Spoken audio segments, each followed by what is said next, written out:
Pasukan Rusia terus intens melanjutkan serangan mereka di arah Kharkov. Rekamannya beredar di aplikasi perpesanan Telegram pada Jumat 17 Mei 2024. Angkatan bersenjata Ukraina mengalami kemunduran setiap hari.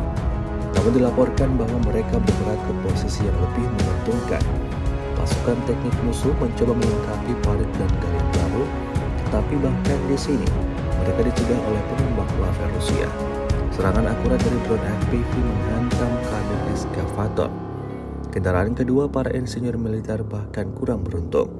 Setelah kedatangan drone penyerang Rusia, kendaraan tersebut tidak dapat dipulihkan kembali. Kerugian tetap saja mengikuti perjalanan militer Ukraina setiap pekannya.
Download Tribun X sekarang, menghadirkan lokal menjadi Indonesia.